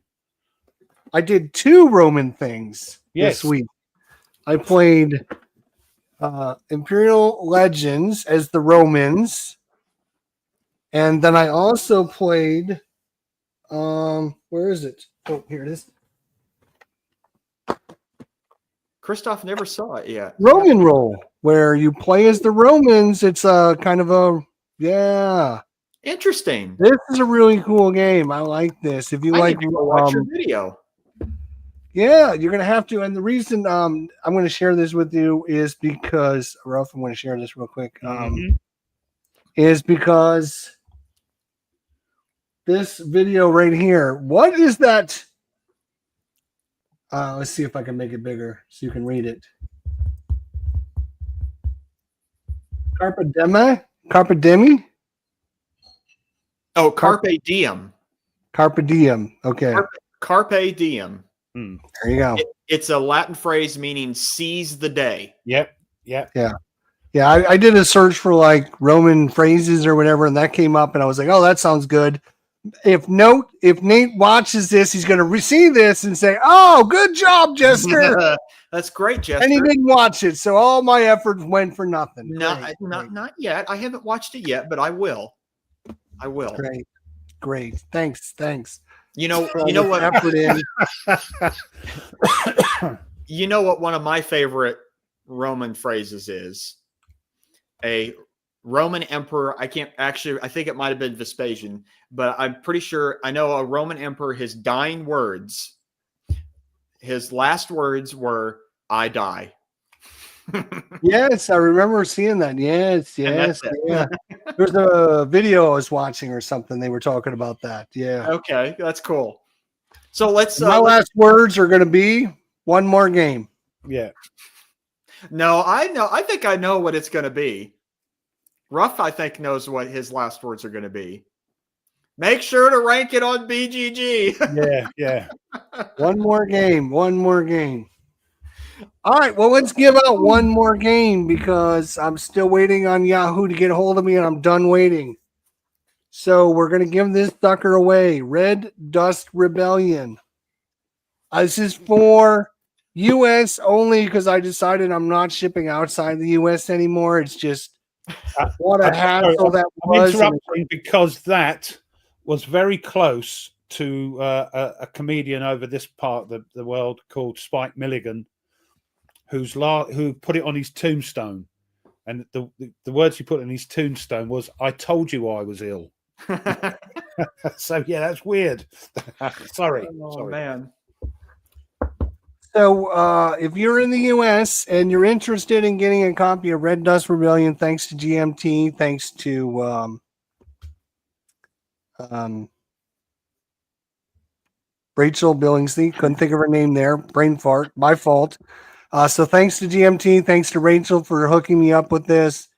The best part about this was because they were sending this out to me as a gift. I also got my order early as well, so I should do that more often. So thanks to Rachel, thanks to GMT for this. If you're interested and you live in the U.S., here's how we're going to do this. Here's how we're going to do this week. It's going to be different than last week. It's going to be different than last week. All right? Ruff and Nate are just going to ask questions again, and they're going to ask, Nate's going to ask a question, Ruff's going to ask a question, Nate's going to ask a question, and then Ruff's going to ask a question. And then everyone gets one guess. One guess. After Nate asks a question, Ruff asks a question, Nate asks a question, Ruff asks a question. Then everyone gets one guess. One and only one guess. So 2 questions. No one gets it. Right. If no one gets it, then Nate's going to ask another question. Ruff's going to ask another question. Then we're going to give you another chance for everyone to answer. One guess. And we're going to do this back and forth until somebody gets it, the answer. I am thinking of a game. Do not. I'm going to say this one more time. If you give me the answer right now, it's not going to count until I say you can guess. You can't guess. So don't guess. All right. I can just say good luck, everyone. Lock and load. So good luck. Oh, lock and load, everyone. All right, I am thinking of a game. Again, don't guess until after we ask for guesses. Then when it's time to guess, you're going to get one guess. No one gets it, then Nate and Ruff are going to ask another question, then we'll ask for guesses again. And if multiple people get it during that cycle, then we'll just randomly roll a dice. Nate, ask, and this time you two have to ask specific questions because you can't generalize. Because there might be some, we would just don't want anyone to be like, no, that's when Nate asked that question and you said no. Well, the answer could have been yes, and blah blah blah. And I don't want it to, because we're giving a game away. I don't want there to be any real easy to yes or no answers to them. That's what you're saying, yeah. So everybody is aware of what. If I don't understand your question or it's not phrased correctly, I'll ask you to repeat. All right. Fine. So here we go. Nate, go ahead now. Does the topic of this game that you're thinking of take place during World War II? No. Ruff. Is this a GMT game? Since GMT is donated this game, I thought it would be apropos to make it the guess would be a GMT game thanks to GMT. Right. So yes, right. This is a GMT game. Good. So we've narrowed down. We're only got 1,000 odd now. So right. Does this game? Is this? Hang on a second. Hang on. People are answering already. We have people that are going to have to get banned. Do No, not Adam. No, answer yet. Do not answer yet. And I don't If you think that was for answer- real, but yeah. It's going to drive me crazy. And you know what I'll do? I will just say, you know what? I'm just going to give this away to somebody, and I'm just going to randomize and we'll give it away. You know what he's like? He gets irate when people disagree or don't follow instruct. Just see what happened earlier on in the Direction. He gets his ire up. They get a bit aggressive. So don't do that, please. Because we have to don't suffer answer the yet. aftermath. Just be patient and wait until he says go. No, after the two. It's okay, James. It's okay. No apologies necessary. No, whatsoever. nobody died. You're fine. Nope, you're absolutely fine. Nope, no worries. Right, second All right, question. Nate, question number 2. Is this game part of a series published by GMT? No, it is not part of a series that GMT published. That's a good question. But no, it is not part of a series of games that GMT published. I always ask good questions. Well, that's to be debatable. Just Question number 2 for Ruff. So it's not part of a thingy. So it's not like GBOH, or it's not like this, not like that. I've narrowed it down quite a bit. Yeah. Is this? It's not Second World War. Is it a First World War game? No, it is not a First World War game. All right, so Nate and Ruff have narrowed it down. Everyone, you get one and only one guess right now. You have 30 seconds to guess one game. It's not World War II. It's not World War II. It is a GMT game. And what was the other part question? of the series? It's not part of the series. And I will look at the answers. Do you want me to put them up on screen? Do you want me to put them up on screen? No, I got them. I see. I'm looking at them. Good. Okay, good, because that helps me. No. Just one guess from each person. A lot of great guesses.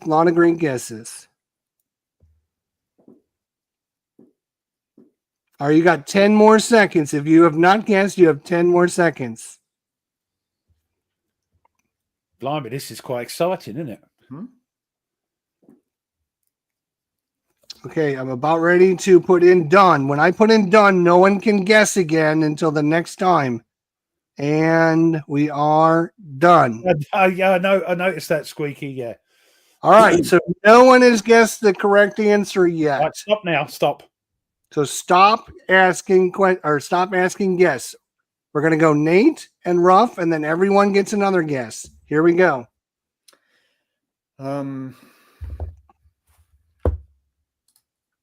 Let's see. Has this game been published within the last, say, 3 years from GMT? Has this game been published within the last 3 years from GMT? No, it has not been published within the last 3 years from GMT.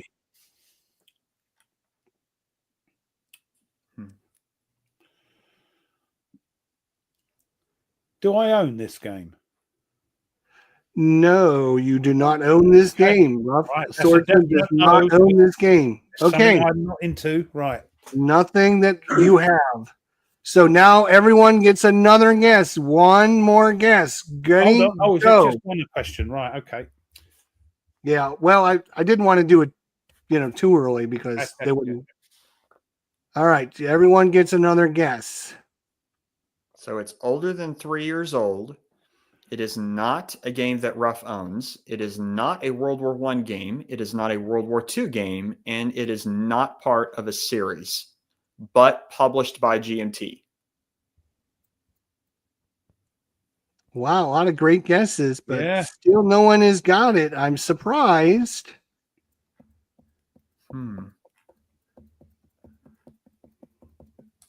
This is for a game, so it's not going to be a layup, people. It's not going to be a layup. All right, I am about ready to type in done. Everyone, when you will be done guessing again. When you see the word done. Okay, we are done. We're going to ask another question. The only games I've got are they're all series. So no one's got it yet. No. No one's got it. Okay. All right. Let me ask. My next question is: does this game, the theme, take place in the ancient world? So that is what year approximately? Beginning of time to around 500 AD. The beginning of time all the way up to 500 AD. That is a lot of time. But no, this game does not take place in any of that time. Okay. Does this game take place in your part of the world, the Americas? Does this take place in my part of the world? In America. Is it an American? In the Americas. I would say... Do you want me to rephrase it? Yes, if you would rephrase that question, that would be great. Does it take place in what is known as North America? In your part of the world rather than South? I'm going to answer that as yes. We could debate that all you want, but I'm going to say yes. I could be, people could argue that, but all right. Answer time. Whoa, we narrowed it down a bit more. Okay. So it takes place in North America. It is not an Ancients game. It is not a World War I game. It is not a World War II game. It is a GMT game, but it is not part of a series. So people putting coin or putting other things, commands and colors, they're all series, aren't they? So, and this is flying colors, yeah. But it takes part in your part of the world. I actually have an idea what it might be. Knowing Jester now. Knowing the way his twisted, warped mind works. Yes. Yep. All right. You got 5 more seconds. See, I would have said a couple of those. Yeah, but is that series? And I'm afraid there's going to be like a lot of people if you narrow this down too quickly. There will be a lot of people that go, oh, I know what that is. Boom, boom, boom. And we'll have to randomize. But. Okay. My question. Is this a war game? Published by GMT. Oh, crikey, don't say no. I would say it is a war game. I would say it's a war game. He's being cagey. When I say done, that means stop guessing. We have people that have guessed after I say done. I'm not looking at the chat anymore. Well, he actually types in the word done. So, so if you see the word done, you cannot guess after that. If you guess after I typed in the word done, I ignoring you. So just don't type in anything. Okay, Ruff.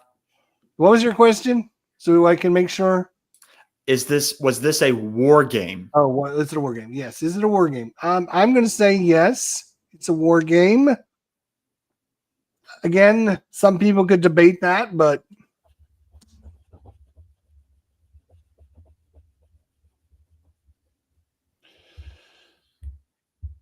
so is this a game subject that is ahistorical? It didn't happen. It's ahistorical. Ahistorical, yes. So, not based on truth, then? Yeah. Not based on reality or what really happened. No, this really happened. Yes, this absolutely positively happened. Yes. Okay. Yes. Yep. So, okay. Answer one more time, people. I'm sure somebody will probably get it. Yes, Coy. He always has to have a moan, doesn't he? We're doing our best. Coy, probably. I'm not saying anything wrong with that. I think Coy has a point. Our subject might get postponed. We can always have it next week or the week after. We have a winner. So, Oh, we do. We do have a winner. We do have a winner. Everyone will get a chance to answer, and we'll see how many people answered correctly. Aren't you And I'm just going to gonna give go you about 30 more seconds. Oh, crikey. All right. Okay. And time is up. And from what I can tell, there was 3 people that answered correctly. So we're going to narrow this down. The answer was Blackbeard. Blimey. The Well Golden done. Age of Piracy, my GMT. So Manry Mike, Stuka Joe, and there was one other one that also mentioned there, it. look there. Eric Hansen. So the 3 of you. Wait a minute. You. I'm gonna ask your input on this. Someone had mentioned that game earlier. I noticed that, but I had already typed in done. If you look right above his answer is done. I ignored his answer because, again, you can't answer when it's not the right time. Okay. All right. So I apologize to that person. Careful. You should have guessed it again when it was the time. That's why we have rules. Rules are to be made for it to be followed. So, you know what he's like? You know, he gets a bit. I think I mentioned BGG once. I think I got away with it though. So Don't worry, Thomas. I was looking out for you though. Yeah. Sorry. I'm sorry. I'm just. It's okay. That is the rule. If we just open it up and say answer whenever you want to answer, then So what would you like to do with the 3 who answered? We're going to random roll. Okay. I can't see Stuka's answer, but if you say it's there it is. Found it. Sorry, Stuka. There, got it. Right. Let's see if I can make a random between 1 and 3.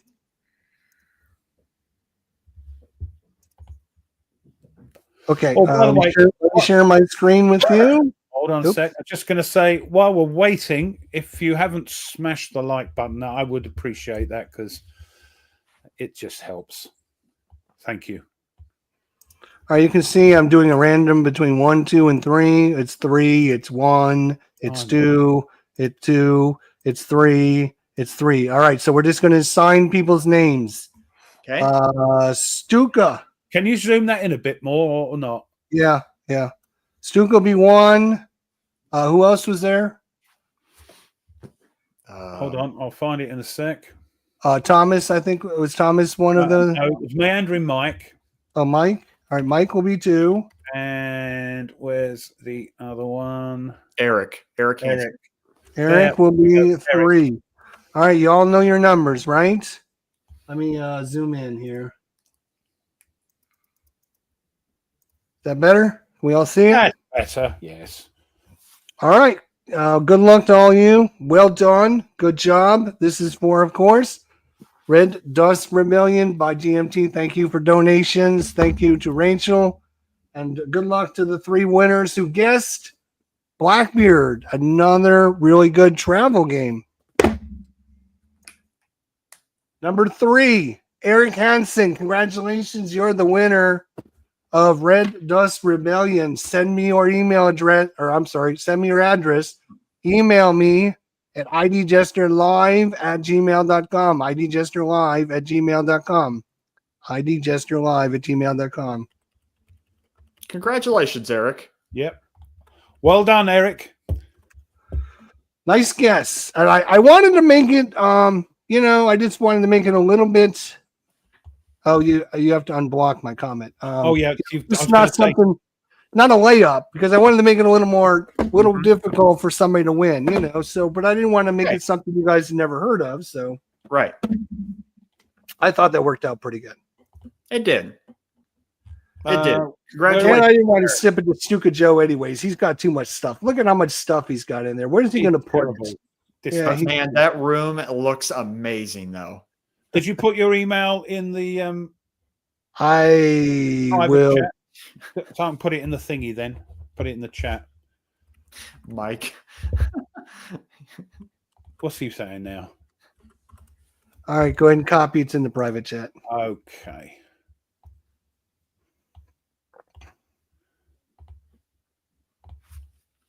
And we also talked about this game We a did couple a weeks week ago, a couple shows ago. Yeah, we talked about this game because I just picked it up and I was going to put it on the table. And when you asked, was it part of the Americas?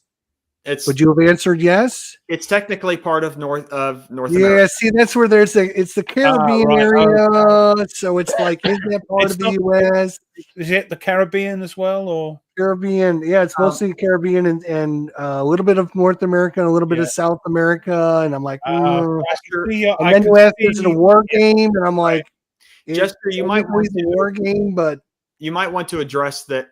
Eric had put a question in there. He's in Canada and wanting to know if that's an issue. you're in Canada. That's fine. You're just going to have to pay for the shipping, which I will ship it out to you, and then you can just reimburse me. That's fine. If you're willing to do that. If not, we'll give it to someone else. That's fine.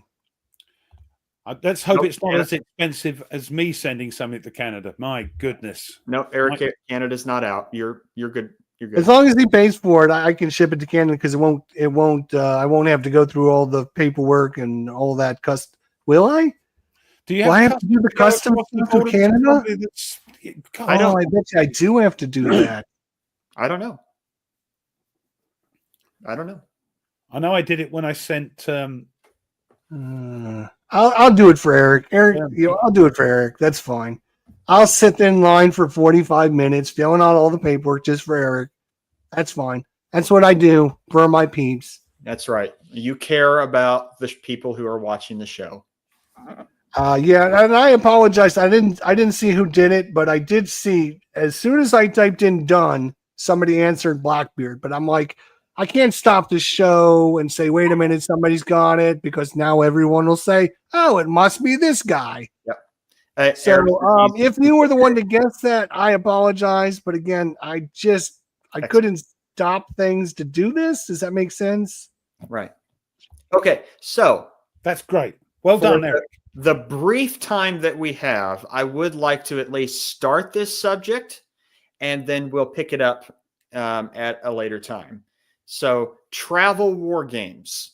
So my first suggestion was the game that I took to my family to play after Thanksgiving last year. So this is a multiplayer game. No. You sat in a corner on your own. You terrible. No, I actually played it with my grandfather. My grandfather used to fly planes, and so we kind of sort of cooperatively played it. And Ruff, it's our show, not yours. Oh yeah, you're terrible. Ruff knows about this game. In fact, Ruff has a history with this game. It's Skies Above Britain. I think this is actually a great travel game because the way that the scenarios are constructed, like the dogfights, don't require that much. Now you see, you've gone a completely different way to the way I'm thinking. I'm thinking small footprint things you can put on a hotel table or in the corner at the mother-in-law's house going over for Christmas dinner. That takes over. That's huge. No, you don't need. When you know this, when you're playing, you don't need the whole map to play like the dogfights or the bomber missions in the scenario book. That's just for the campaign stuff. But you can play the simple scenarios. All right. You're stretching it. All right, I'll give you that. Yeah. Okay. Again, these are opinions, and everybody has opinions that not everybody agrees with, but they're your opinions, and we love Ruff, you. what's your suggestion then? Let's see how many we can get in the last 10 minutes or so. Small footprint, little fun game that takes very little time to play. Oh, I've heard of that game. Rocket Landship. It's World War I tanks. And it's just cards, and it just fits on a table nice. And you're rolling dice and putting the dice on the cards. I've done a playthrough of this, and that's how big it is in your pocket. Yeah, there you go. Right, okay. That's not going to take up any room. That's one of mine. Yeah. Nice. Jester? Again, I would say if I'm going to, I'm just thinking about, I did a lot of traveling when I was young. And I'm talking like 8, 10, 9, 10, 11, 12, blah, blah, blah. And my first introduction was I would go to camp and they would have a few games out at the table, and one of them was Risk. And so I always, when I think of a travel game, my first game is Risk. It was like the original game that I learned to play. It was the original game that every year I learned. I couldn't wait to play that game. And so when I think of travel games, I always think of Risk. Okay. My suggestion, and there's actually a number here, a number of them that I have of travel games, is particularly if you have family members that don't want to play with you, that don't want to play with you, but you want to play something.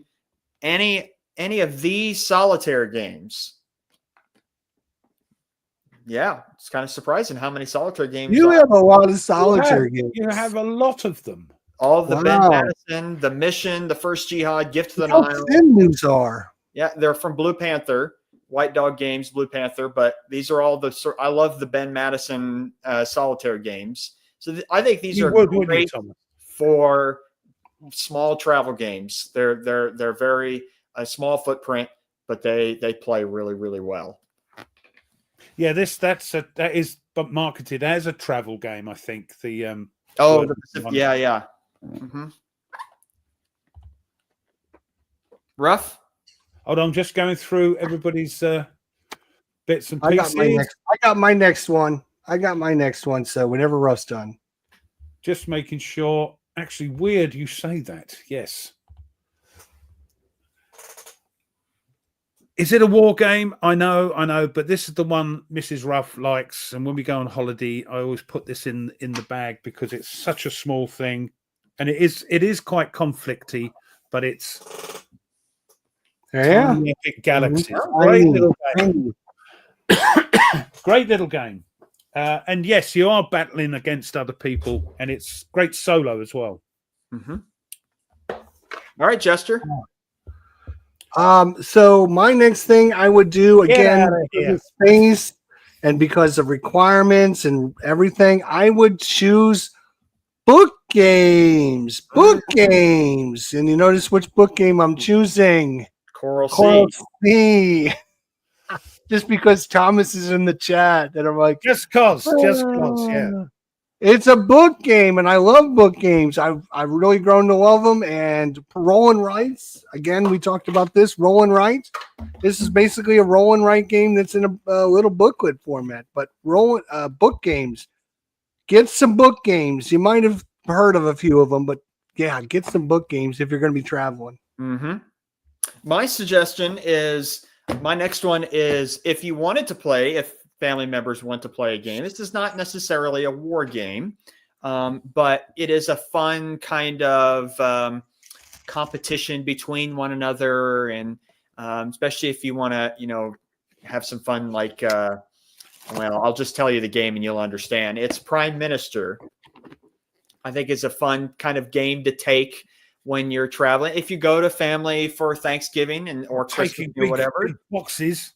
Holy but I mean, it is You're one. Going to lose a pair of pants and a shirt to pack that in there. That's crazy. You're going to be washing out your underpants in the sink every day because you've got no room to take anything else. It's one board with a bunch of cards, so it's easy to take with you, and. A lot of fun to play, though. A lot of fun to play. So not hard to travel with at all. If it's important to you, it'll go in the bag. Right? I could tell you this because I went to 2 European countries on one bag. Yeah, but you're a bloke on his own. You wait. You wait till there's a partner. Yeah, just wait until your wife and kids. Oh my God. Anyway, another game I love very much, and I wish I could buy the retail thing, but I can't find it. And I know Thomas has just got the retail one, but I've got the old print and play, and it fits in that, so I can stick that in my lunch. That's a lunchbox. This is it called Paratrooper in my pocket or something? Mm-hmm.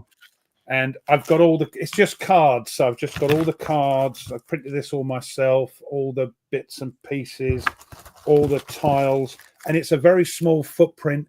And yes, it's a fun game. It's not a heavy game by any means. And you have missions you've got to do, and you put the tiles down, and you've got to battle the Germans as you're working your way through, trying to get to your mission. I love this game, and it's daft, and that didn't cost me anything apart from printing and making it. But I wish I could get the retail version. Mhm. I wish they would. It's the guys that made this. World Ford Games, who did D-Day Dice.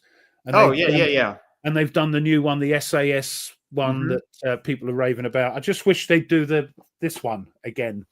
Although there's a ton of stuff in here that I've downloaded. So yeah, that again, small footprint goes in the bag. Look in the chat. You might get a copy. Who's that? What's that? Where? What? Look at Historic Wings. He's got an extra copy. Oh, have you got any expansions with it? Charge them double. Charge them double. Cool. Let me know. Let me know, Thomas. Let me know. I love the game. I'm going to piggyback off of Roth. I'm going to say the same thing. If you're talking about traveling games, you got to be talking about card games, some kind of interaction and stuff with the cards. I'm just going to show you this one, Resist. This is a new game that I just played, but it's just sitting down with a couple cards, solitaire. 30 to 40 minutes. You can do it after dinner when everyone has their turkey hangover. You could pull this game out, sit down at your table and play it, and it's going to be pretty quick. And it doesn't take up a lot of space in your suitcase, unlike Nate, who's going with one pair of pants. I've got an extra pair of pants and an extra shirt. Rucksack full of games. Yeah, forget that. So I'm going to say any kind of card game, but this one, works really good. Nice. Well, we'll keep going with this topic at some point, I'm sure, because we only got a minute and a half left. So let's we can wrap up. I got loads. Never mind. Yeah. So we're gonna have to keep going at some point because I got lots left too to talk about. This is we can just pick this up next week. That's fine. There's lots of time to talk about it next week. Yep. So what's Jester, what's coming up with you? I know you got family stuff going on, but I got family stuff this week. On Wednesday, my wife's she's having her knee surgery. So this whole week is going to be, I don't know, I could be sitting here playing for 20 hours a day because I got nothing else to do. Or I could be like having to take breaks every 5 minutes because she's like, I got to go to the bathroom. I need something to drink. I want to move over to the TV set. I want to go to the bathroom. Who knows? So it's going to be a kind of a weird week for me. Hopefully we'll get something scheduled with Thomas, and maybe he'll be unchicken from his combat commander days, and see if we can actually do a fight one of these days and find out who is the better combat commander. Even though mine isn't the initials of CC like his, I'm still better than him. That's for sure. Ruff, what do you got coming up? Oh, the gauntlet is down. A bit more recording when I can, when I can, and that will be done. So little by little, drib. Friday, more Panzer with Tony. Nice. We're sort of even Stevens at the moment. I'm not one of his tanks out. He's not one of mine out, and it's great fun. So that will be on Friday. At 8:30 my time. I think that's 8, 7, 6, 5, 4, 3:30 over there. So yep, that's what we're doing. Nice. I don't think there's anything else cropping up. Yeah, 3:30 because I normally work just after 4. I know. So I just get started, and I'm watching and into it, and then I got to leave. So. Oh yeah. By the way, yes, you can always watch these after the event. And if you haven't pushed the like button, please do that. If you're watching in the future, hello. Rather than it's great if you put a comment. But if you don't want to think of something to say, just put replay family and hit the like up button, and that would be wonderful because us three need all the help we can get. So next week it's on my channel. I'm going to try and get a designer that we've had on before. And I'm hoping he'll wear his T-shirt as well, which, if you remember from other times, you'll know what that says. To talk about things. that are coming up. And if not, it'll be some banal topic, but Okay. it'll be might be Just that. an update. I did get an email from our winner, so it's gone. So we Good. won't have to do that again. And Jester's Jeopardy will just have to come back another way then, because I know the people want what the people want. Yep. What do Alrighty. you Well, think this I need to get going, so we need to wrap this up. is? So Wrap we up. want to Okay. we want to say thank you to everyone for coming out, and thank you for chatting with us. And this has been a fun show. We'll hopefully get to more of the topic later on at some point. Yeah, But apologies. As it's live, people sort of have a little pretend moan at us and that, but it's live, so things go a bit askew. yeah, hey, we have fun regardless. So Thanks, glad everyone. that everyone could join us, and we will see you all next time on the War Room on Ruff's channel. Yep. See you later, peeps. Mwah. See you later.